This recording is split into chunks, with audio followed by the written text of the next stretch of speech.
Olá, estudantes da segunda série, tudo bem com vocês? Espero que sim. Professora Ana Carolina, hoje estamos com a Jéssica e vamos para mais uma aula de biologia. O tema de hoje é uma revisão do conteúdo sobre o reino Animalia, vertebrados. Vamos rever esse grupo tão diverso, né? Ok? Então, o objetivo da aula de hoje, tá? Revisar as características gerais dos animais vertebrados, além da origem desse grupo tão diverso, né? Ok? Então, vamos começar com uma reportagem. Tubarão da Groenlândia, com cerca de 400 anos, é o vertebrado mais velho do mundo. Para realizar o cálculo, a técnica utilizada foi de datação por radiocarbono, estudando proteínas isoladas da retina de 28 fêmeas da espécie do tubarão da Groenlândia. Foi assim que se estabeleceu que a maior das fêmeas analisadas, né, com cerca de 5 metros, podia ter vivido entre 272 e 512 anos.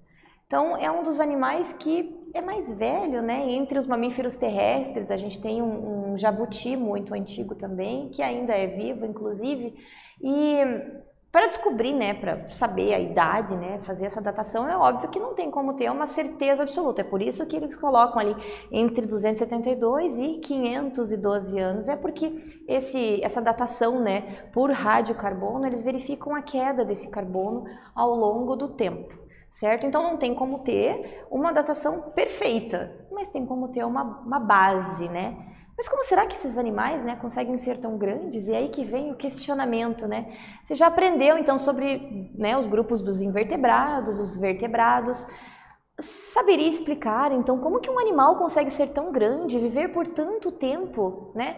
Quais características desse grupo de animais ou desse animal especificamente que faz com que ele tenha características, né, que permitam que ele viva tanto tempo? Se a gente for pensar na espécie humana, por exemplo, em torno aí de 100, 120 anos já é considerado, né, que viveu bastante, porque a média geral é 70, 80 anos, dependendo da região do mundo, né, dependendo das condições de vida.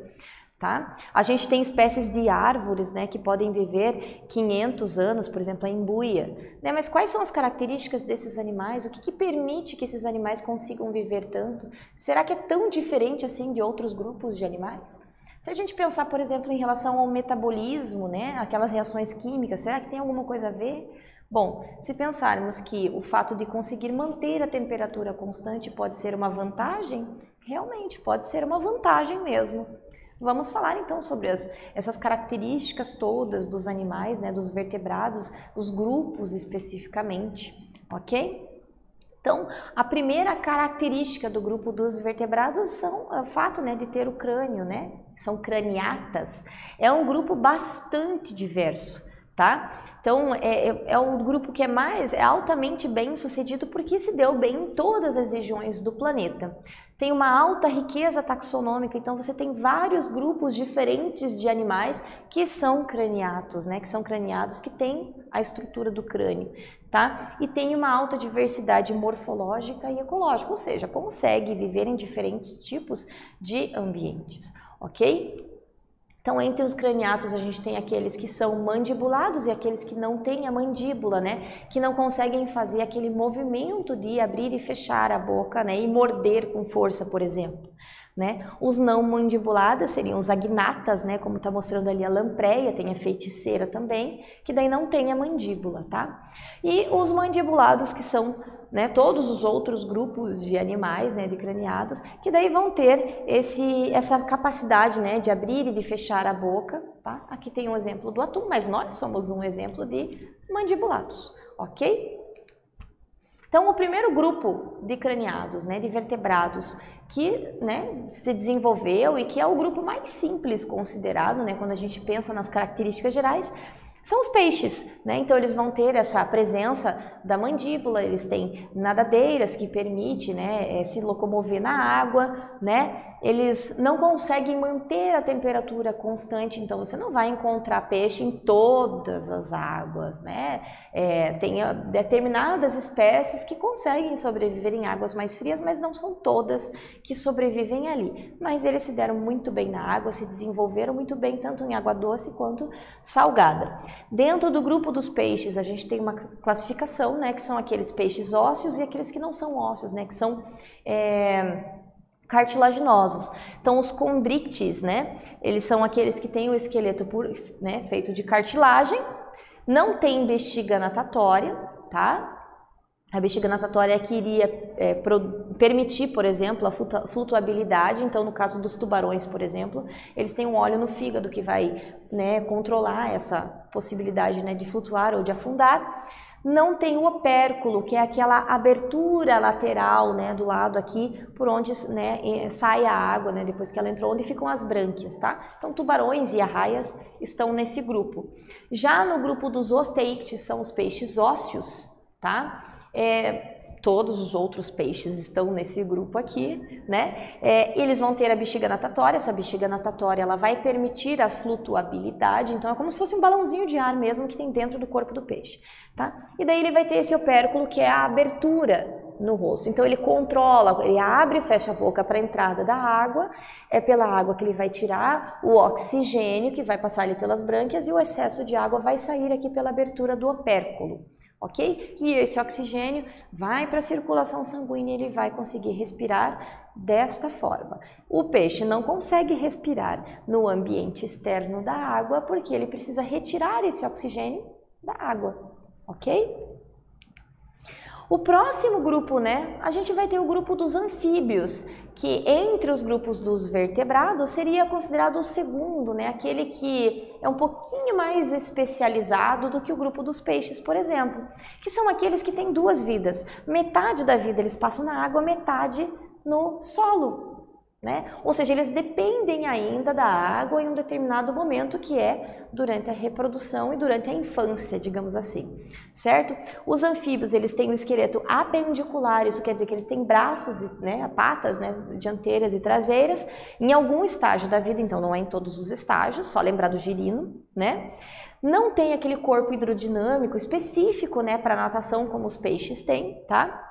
Eles vão ter pulmões propriamente dito, os peixes não têm, né? E essa circulação pulmonar mais complexa, né? Então, eles conseguem respirar, né?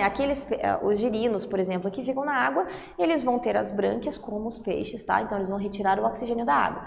Já os anfíbios adultos, né? Eles vão ter a respiração pulmonar, além da respiração cutânea, que é a respiração pela pele. Certo? Quem está nesse grupo? Sapos, rãs e pererecas, que são do grupo dos anuros, né? A gente tem as salamandras, né? O anfioxo, que é o grupo dos urodelas, né? Que tem aquela cauda.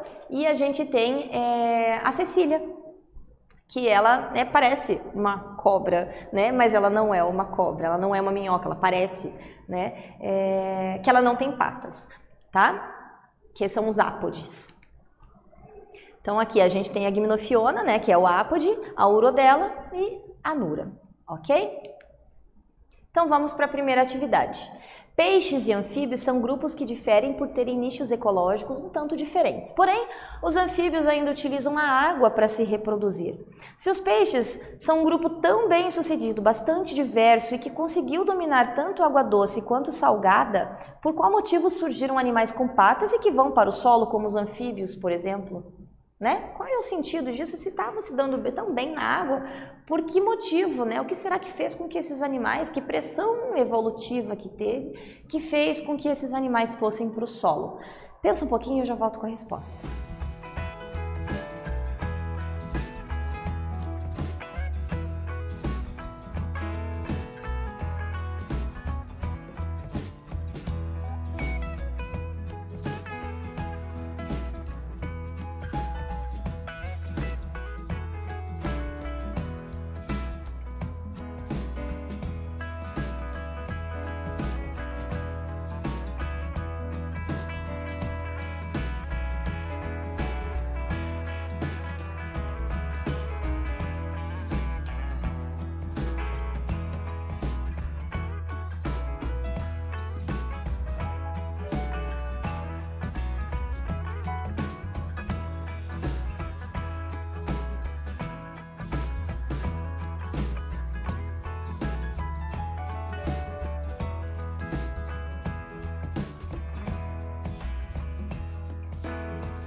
E aí, conseguiu chegar numa resposta?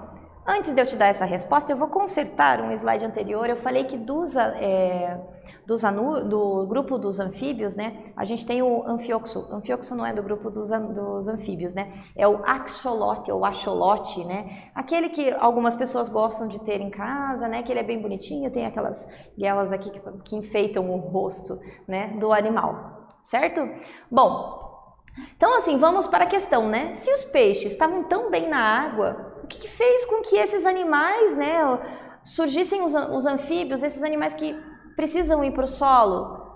Olha, se você pensar que a água não é um ambiente muito estável, né, por exemplo, lagoas, lagos, né, eles dependem da chuva. Então, se não chover, aquela água ela vai evaporar e vai diminuir cada vez mais o espaço ali. Certo?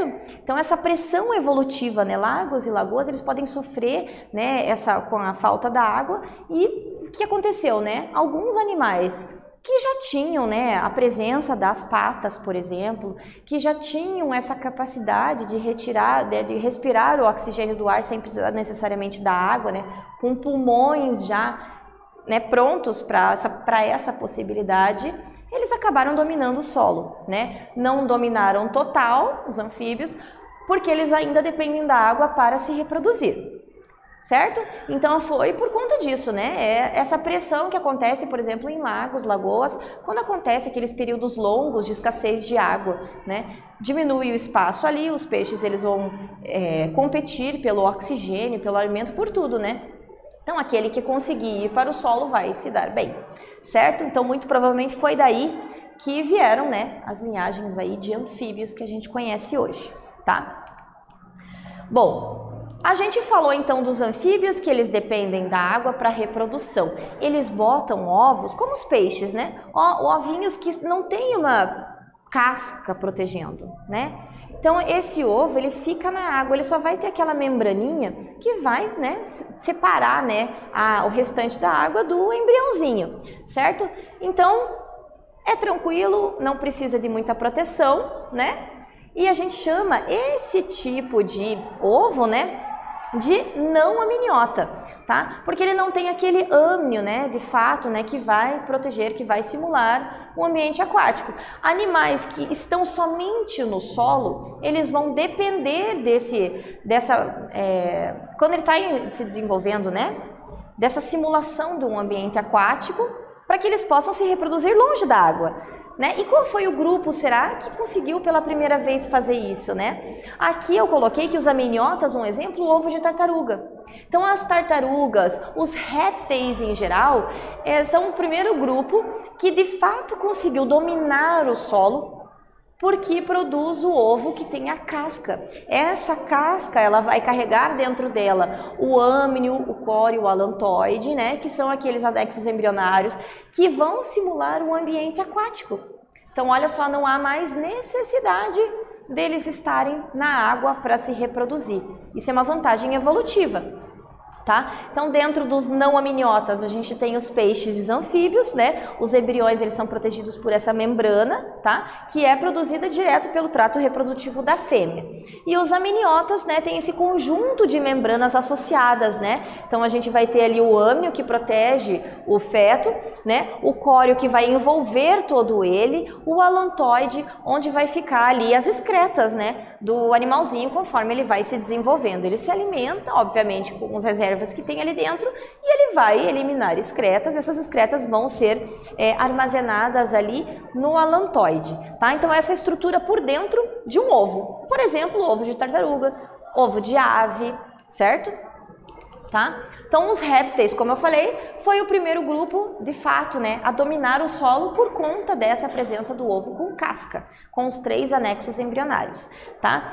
Quais características desse grupo de animais? Eles vão ter a pele seca, tem essa epiderme espessa, né, com escamas, né, com placas, como as tartarugas, por exemplo. A locomoção por patas, por 4 patas, mas não é em todas as espécies, né? Tem aí serpentes que não têm patas, né? Ovos com casca e os pulmões que permitem respirar esse ar, né? Aqui fora, os jacarés e crocodilos, por exemplo, eles têm uma adaptação que a narina e os olhos ficam na parte superior do rosto. Assim eles conseguem afundar, mas eles continuam respirando porque eles conseguem deixar só o olho e as narinas para fora, certo? Então não é que eles estão retirando o oxigênio da água, não. Eles estão respirando o ar mesmo, né, do ambiente externo. Além disso, eles têm essa equidise, né, que é essa troca de pele. Então as cobras, elas trocam de pele de uma vez só, é por isso que você consegue ver a casquinha, né, solta. E a carapaça e o plastrão, no caso dos quelônios, né, tartaruga, jabuti, cágado, o plastrão é aquela placa que tem no ventre. Então eles têm o casco grande, né, entre tartarugas e jabutis e os cágados tem diferença na altura, né, do casco, e o plastrão, aquela parte ventral, né, que fica na parte do ventre aqui, ok? Essa classificação, então, dos répteis, eles são classificados em testudines, que são tartarugas e jabutis e os cágados, tá? Squamata, que são os lagartos, né, e as serpentes também. Crocodila, que seria um crocodilo, jacaré, o gavial, né, que é típico da Índia, e o rincocefalia, que é a tuatara, que está mostrando aqui na imagem, que parece, de fato, um lagarto, né? Ok? Depois, né, então a gente viu lá os peixes, que eram aqueles mais simples, os anfíbios que começaram a dominar o solo. A gente foi para os répteis, que de fato dominaram esse solo, né, com a presença do ovo com casca. E a gente vai ter dois outros grupos que são muito diversos, que têm características diferentes. Esses três primeiros grupos que nós vimos são aqueles que não conseguem manter a temperatura constante. Então eles dependem do ambiente para conseguir sobreviver, para aquecer o seu corpo. É por isso que você não encontra, por exemplo, lagartos e serpentes em todas as regiões do planeta. Nas regiões dos polos, por exemplo, você não vai encontrar, porque ali ele não vai conseguir aquecer o seu corpo, ele depende do ambiente para aquecer, certo? Já as aves conseguem fazer isso. Tá? Então as aves, elas têm a presença das penas, né? O bico sem dente, né? Oviparidade de casca rígida, então elas botam ovos com essa casca rígida que permite, né, essa facilidade para ela, não precisa gestar esse filhotinho, então ela consegue ficar mais leve e voar. Então na hora que ela precisa botar ovo, ela bota o ovo e consegue seguir livre sua vida, né? Ela vai cuidar, né, vai chocar aquele ovo até que ele nasça, mas ela vai ter um cuidado parental por um certo tempo, só até aquele passarinho conseguir, por exemplo, né, se virar sozinho, se alimentar sozinho. Vai ter um metabolismo elevado, reações químicas que acontecem no corpo, que vão acontecer de forma mais rápida, justamente para auxiliar nesse controle da temperatura corporal, certo? E além disso, elas são consideradas então endotérmicas justamente porque elas mantêm a temperatura com a presença das penas, né? Esse sangue circulando e levando o calor para lá e para cá, as reações químicas acontecendo de forma mais rápida, né? Então é mais fácil você encontrar aves em vários locais, inclusive o pinguim, por exemplo, é uma ave, né? Entre as aves que voam e que não voam, há uma diferença. Então, por exemplo, aquelas que voam são chamadas de carenatas, né? Porque elas têm a presença da carena, que é aquele osso em forma de quilha que fica no peito, né? Que permite o bater das asas, tá? Além disso, ela vai ter os sacos aéreos, né? Que vão deixar, né? Ajudar na respiração. Vai ter os ossos pneumáticos, que são mais leves e que permitem, né? Facilitem o voo, ok? São algumas adaptações que esses animais têm justamente para facilitar o voo. E o grupo dos mamíferos, né, onde nós estamos incluídos, que são aqueles que têm a glândula mamária, certo? Tem a queratina com duas camadas, a epiderme e a derme, as glândulas odoríferas, sebáceas e sudoríparas, além das glândulas mamárias, pelos e o diafragma muscular, ok? Classificação dos mamíferos, eles são classificados em prototéria, téria, dentro da téria a gente tem a marsupiália e a placentália. E vamos para a atividade 2. Répteis, aves e mamíferos, eles diferem em sua morfologia e fisiologia devido às pressões evolutivas, que sofreram as adaptações necessárias em cada ambiente.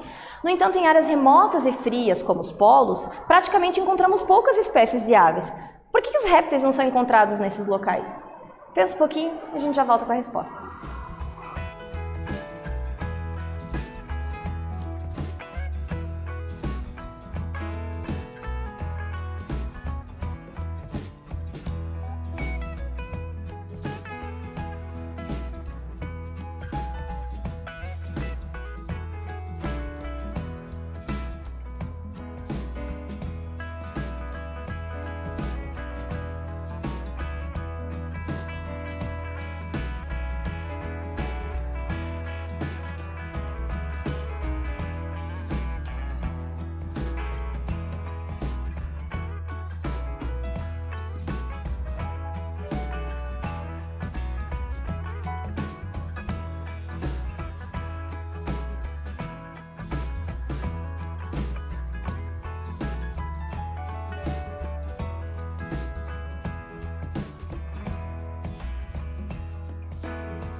E aí, conseguiu chegar numa resposta? Por que será que a gente não encontra répteis, por exemplo, nos polos? Aqui na imagem tem o pinguim, né?